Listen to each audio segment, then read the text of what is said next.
Hello, আবারও চলে আসলাম একটা নতুন ব্লগ নিয়ে।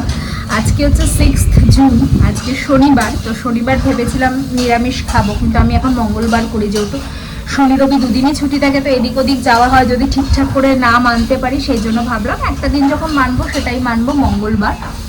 তো মানে বাড়িতে আর মানে এবার দেখো সবসময় তো ওটা বলা যায় না যে কি হবে না হবে, তাকে চেষ্টা করবো মঙ্গলবার দিনটা নিরামিষ খাবার। তো যাই হোক, কালকে তো পিৎজা বানিয়েছি, সেই ব্লগটা এখনো আপলোড করিনি, এরপরে করবো, কারণ এখন না অফিস থেকে এসে ভীষণ টায়ার্ড হয়ে যাচ্ছে। কালকে শুক্রবার ছিল, তো বানিয়েছি, সেটা তোমাদের সাথে শুধু আজকেই সেটা শেয়ার করব, আর এটা তারপরে শেয়ার করব। তো বলেছিলাম আজকে যে কিছু একটা করব দুপুরবেলায়, তো ভাবলাম একটু বাবা এসেছে বিরিয়ানি করি। তবে চিকেনটা বিরিয়ানির মতন ছিল না কাটা, তো নর্মাল কারি কাটি ছিল, কিন্তু আমি ভাবলাম ঠিক আছে বাড়িতেই তো খাবো, একটু বিরিয়ানি বানানো যায়। তো বিরিয়ানি এখন অলরেডি প্রসেস হয়ে গেছে। ভেবেছিলাম সকাল থেকে ব্লগটা করবো, এখন কটা বাজে জানো? এখন বাজে 3:25, দুপুর 3:25 থেকে আমি আজকে ব্লগটা শুরু করছি।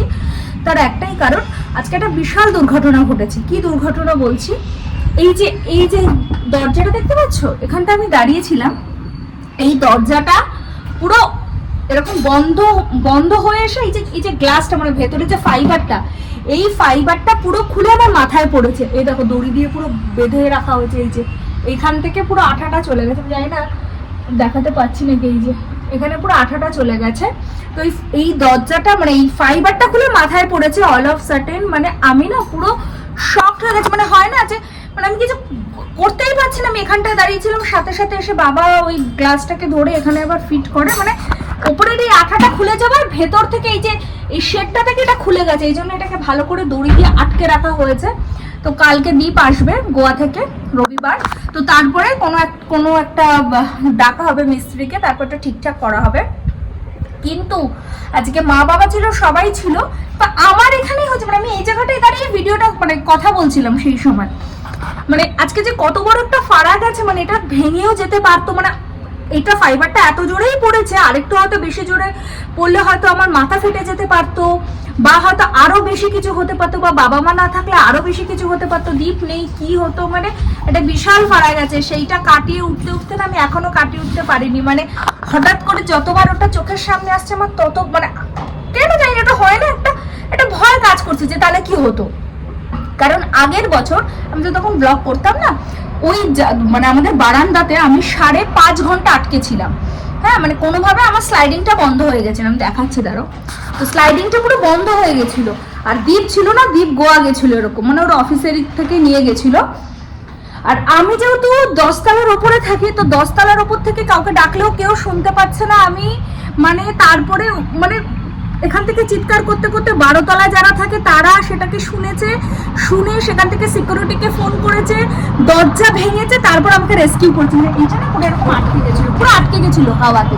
হ্যাঁ, তো এরকম ফারা আমার মানে এরকমও গেছে দিন, তা আমার ওইটাই বারবার মনে পড়ছিল, কারণ ওই দিনটা আমার জীবনের না খুব খারাপ দিন ছিল। মানে ভাবতে পারবে না, ওরকম ভাবে আটকে থাকা, পুরো অন্ধকার হয়ে গেছে, কেউ শুনছে না। আমি জানি না আমি এখান থেকে কি করে বেরোবো, কাজ যে চিৎকার করছে, তখন গিয়ে 11 তলা না 12 তলার কেউ একজন শুনেছে, আমার এক্স্যাক্টলি মনে নেই, মনে হয় 11 তলা থেকে কেউ শুনেছে, না 12 তলা থেকে কেউ শুনেছে একজন। তো সেই সিকিউরিটিকে ফোন করেছে, দীপের নাম্বার আমি চিৎকার করে দিয়েছি, সেই সোসাইটি থেকে নাম্বার বার করে দীপকে ফোন করেছে, বাট ওর পক্ষে আসা পসিবল ছিল না। তারপরে সেই মানে চাবি লোক নিয়ে এসেছে, ওরা দরজা খুলতে পারেনি, দরজা লাস্টে কেটে ভেঙে আমাকে এখান থেকে রেস্কিউ করেছে। তো সেই দিনটা খুব খারাপ ছিল, আজকেও সেরকম একটা দিন। তবে থ্যাঙ্কফুলি বাবা মা আছে বলে অতটা আমার খারাপ লাগছে না, কারণ এটাও একটা বিশাল বড় অ্যাক্সিডেন্ট। কি বলো মা? মা বাবা সবাই শকড হয়ে গেছে যে এটা কি করে সম্ভব হলো। তাই হোক, হয়ে গেছে, অ্যাক্সিডেন্ট তো এইভাবেই হয়। তো এরকম বড় বড় ফাড়া আমার যাচ্ছে। অক্টোবর মাসে আমার এই বারুদ বাস্ট করলো, এখানে আমার চোখের পাতা চুল ফুল সব উড়ে গেল, স্কিন এরকম হয়ে গেল, পুরো এখান থেকে চামড়া উঠে গেছিলো। তো কি করা যাবে, এইভাবেই চলতে হবে। তো আর কথা বাড়াবো না, এবার বিরিয়ানি অলরেডি স্টার্ট করা শুরু করে দিয়েছিলাম। এখন মা দুপুরের জন্য মাছ রান্না করছে, মানে আমাদের এই কারণে আজকে লেটটা হয়ে গেছে। এদিকে আমার চিকেন ডান, এদিকে আমার বেরেস্তা হয়ে গেছে, আলু সেদ্ধ হয়ে গেছে, ডিম হয়ে গেছে, সব হয়ে গেছে। এবার বিরিয়ানির রাইসটা হবে, আর তারপর একটা ধনে পাতা দিও না, আর তার সাথে হচ্ছে এই মাছ দাও, ধনে পাতা, মাছের ঝোল, কাতলা মাছের ঝোল, ভাত, তার সাথে একটা কিছু আছে হয়তো তরকারি টরকারি এইসব দিয়ে এখন খাওয়া দাওয়া হবে। আর বিরিয়ানিটা আমরা রাতে খাবো। আর সন্ধ্যাবেলা ইচ্ছা আছে বাবা মাকে নিয়ে কোথাও একটা বেরোবো। ও হ্যাঁ, ঝিঙে পোস্ত আছে আবার দুপুরবেলা, মানে আমার কটা কালকে বানিয়েছিল সেটাই আজকে খাবো। তো এই যে মাছের ঝোল হচ্ছে, এই যে এদিকে বিরিয়ানিটা, এই যে মাংসটা হয়ে গেছে, এই যে মাংসটা হয়ে গেছে। তো চলো আর কথা বাড়বো না, আমরা রান্না করি, তোমাদের সাথে সেটা শেয়ার করি। আর একটা জিনিস ঠিক, ভগবান তো আছে, মানে এত খারাপের এত বড় বড় ঘটনা ঘটার পরও হয়তো সেইভাবে হচ্ছে না, তো কোথাও না কোথাও গিয়ে অবশ্যই ভগবানই বাঁচিয়ে দিয়েছে, আর কি বলবো। চলো এবার রান্না বান্না করি। এখানে চিকেনটা হয়ে গেছে, এখানে এই যে মাছের ঝোলটা হচ্ছে, একদম পাতলা করে ঝোল বানানো হয়েছে। এদিকে বেরেস্তা হয়ে গেছে, এদিকে আলু, এই সরি ডিম, এদিকে সব মশলাপাতি রয়েছে। আর এই যে কেশর ভেজানো, এই যে দুধটা দিয়ে রেখেছি, এই যে আলুটা রয়েছে, আর কালকের পিৎজাটা এখনো রয়েছে, এটাতেই বিরিয়ানিটা হবে। আর এদিকে আলু পোস্ত আছে, দেখলাম অল্প করেই আছে, এটাতেই আছে। এই যে না, এটাতে তো লাউ ঘন্ট আছে, সবই অল্প অল্প করে সব আছে আর কি। এখানে লাঞ্চ রেডি হয়ে গেছে, ঝিঙে পোস্ত, আর এদিকে একদম ফুলকপি বানিয়েছিলাম সেটা, মানে সব আজকে মানে স্টক ক্লিয়ার করা হচ্ছে। এদিকে সব বাবা ডাল দিয়ে খাচ্ছে, এদিকে অল্প পালং শাক, ডাল আছে, মাছ আছে, এসব দিয়ে খাওয়া দাওয়া হচ্ছে। রাতে সব বিরিয়ানির প্রস্তুতি চলছে, কি গো, তাই তো? রাতে বিরিয়ানি প্রস্তুতি। আজ একটু কোল্ড ড্রিঙ্কস আনতে হবে কিন্তু বাবা, আগে থেকে বলবি নিয়ে আসার সময় নিয়ে আসবো, কারণ বিরিয়ানির সাথে কোল্ড ড্রিঙ্কস লাগবে। যদি রায়তা খাও তাহলে একটু রায়তা বানাবো। যেটা বলবি সেটাই করবি, যেটা বলবি সেটাই করতে হবে। এইদিকে আমি বিরিয়ানি বানানোর জন্য দেখো সব কিছু আগের থেকে বানিয়ে রেখেছিলাম, আলুটাকেও সেদ্ধ করে রেখেছিলাম। এটাকে আমি গোলাপ জল, কেওড়া জল, একটু মিঠা আতর আর বিরিয়ানি মশলা দিয়ে সেদ্ধ করেছিলাম। ভাতও করে ফেলেছি, আর এদিকে চিকেনটাও আমি রেডি করে ফেলেছি। তারপর ভাবলাম এবার বিরিয়ানির যে লেয়ারটা আছে এবার সেটা করে নিই। আর এখানে না তেজপাতা আমি সবসময় কিন্তু ব্যবহার করি না, কারণ এই ননস্টিকের যে প্যানটা দেখছো এটা এতটাই ভালো না, কখনো ভাতটা পোড়াও লেগে যায় না বা চালটা শক্তও হয়ে যায় না। ভাবলাম আজকে একটু তেজপাতা দিই, তবে না দিলেও হয়, এই প্যানটা না খুবই ভালো। আর এদিকে চিকেনটা যেটা বানিয়ে রেখেছিলাম সেটা দেখো সব কিছু আগে নিচে সুন্দর করে সাজিয়ে নিয়েছিলাম, নিয়ে হালকা একটু গ্রেভি দিয়েছিলাম, জাস্ট সামান্য। তারপর বিরিয়ানির মশলাটা না আমি এবার বাড়িতেই বানিয়েছি। তারপর একটু ঘি দিয়ে দিয়েছি, আর গোলাপ জল, কেওড়া জল, আতর, মিঠা দিয়ে ভালো করে ভাতটাকে দিয়ে দিয়েছি তার ওপরে, দিয়ে এইভাবে সব লেয়ারিং করেছি। তবে এবারের একটা কি প্রবলেম হয়েছে বলো তো, আমি না এবারের চালটা একটু বেশি করে ফেলেছি, আসলে দুবেলার খাবো তো 4 জনে, তো এইটুকু চাল তো দরকারই ছিল, কারণ দীপ পরের দিন ফিরবে ভেবেছি তখনও খাবো। আর আগের থেকে কেশর ভেজানো জলটাকেও কেশর দিয়ে আমি দুধটা ভিজিয়ে রেখেছিলাম যাতে সুন্দর একটা কালার আসে, সেটাও দিয়ে দিয়েছি। এবার কিন্তু কোনো ফুড কালার ব্যবহার করিনি। আর এদিকে পেঁয়াজের যে বেরেস্তা করেছি সেটাও দিয়েছি, তার উপরে ডিমও দিয়ে দিয়েছি, দিয়ে আবার চালটা দিয়ে দিয়েছি। তবে আগের থেকে বলে দিচ্ছি এবারের চালটা একটু বেশি হয়ে গেছে, যার জন্য আমাকে মানে অনেকটা চেপে চেপে ভাত দিতে হয়েছে। আর এবারের বিরিয়ানির মশলাটা জানো তো পুরোটাই আমি বাড়িতে বানিয়েছি, বাইরে থেকে কিনে নিয়ে এসেছিলাম। তবে এবার কেন জানি না আমার মনে হলো এবার একটু আমি নিজে যেটা বানাই বিরিয়ানির মশলা সেটা দিয়ে বানিয়ে দেখি, খেতে না খুবই ভালো হয়েছে। আর এদিকে আলুটা ওপরে দিয়েছি, কারণ দেখতেই পাচ্ছ আলুটা পুরো সেদ্ধ হয়ে গেছে। এই ব্যাঙ্গালোরে যেখান থেকে আমি আলু কিনি না কেন জানি না, এখানকার এই আলুর এই প্রবলেমটা নাকি, মানে ওপরটা সেদ্ধ হয় ভেতরটা শক্ত থাকে, এই জন্য একটু আমি বেশি সেদ্ধ করেছি, ভেতরে দিলে তো আরও গলে যেত, তাই আমি কিন্তু আলুটা একেবারে উপরে দিয়েছি। আর দেখো কেমন ভর্তি হয়ে গেছে, আমার একটু ভয়ই লাগছিল যদি ঠিকঠাক করে দমে না দিতে পারি। যদিও এর থেকে বড় একটা সসপ্যান আছে, তবে সেটা ননস্টিকের না, সেটা এমনি, এইটাতে দমে দিলে না খুব ভালো হয়, সেই জন্য আমি এটাকেই প্রেফার করি বিরিয়ানি, এটা আসলে বিরিয়ানি করার জন্যই। তো এইভাবে বেরেস্তাটা ছড়িয়ে দিলাম, আর বাড়িতে বানানো মশলা, তার সাথে ঘি, একটু নুন, একটু মিষ্টি।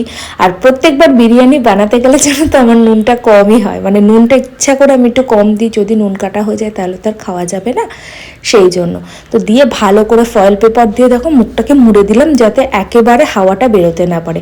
আর শেষ মুহূর্তে দেখি ফয়েল পেপার শেষ, তাই বাবা গিয়ে আবার নিয়ে আসলো ফয়েল পেপার, তারপরে ফয়েল পেপারে সুন্দর করে কেটে বসিয়ে দিলাম। আসলে এই মানে বিরিয়ানি তো সেভাবে বানানো হয় না, কবে যে শেষ হয়ে গেছে বুঝতে পারিনি। আর এইদিকে আমি একা রান্না করিনি, বাবা মাও না আমাকে অনেকটা হেল্প করেছে, যার জন্য বলতে পারো খুব তাড়াতাড়ি রান্নাটা হয়ে গেছে। তারপর রান্না করে সন্ধ্যাবেলায় আমি মা বাবা একটু বেরিয়েছিলাম। আমাদের বাড়ির সামনে যেন তো একটা মল আছে, এটা একটা খুব ভালো জিনিস, মানে হেঁটে হেঁটে যাওয়া যায় আর খুবই ভালো সময় কেটে যায়। তো গিয়ে বাবার 2-3টে জামা পছন্দ হয়ে গেল আর খুব সেলও চলছিল, তো ওটা কিনে নিয়ে আমি মা বাবা বেরিয়ে পড়লাম। দেখো সবাই রান্না করে কাজ করে কতটা ক্লান্ত, আর ভীষণ হাওয়া দিচ্ছে, ব্যাঙ্গালোরে মনে হচ্ছে পুরো শীতকাল পড়ে গেছে।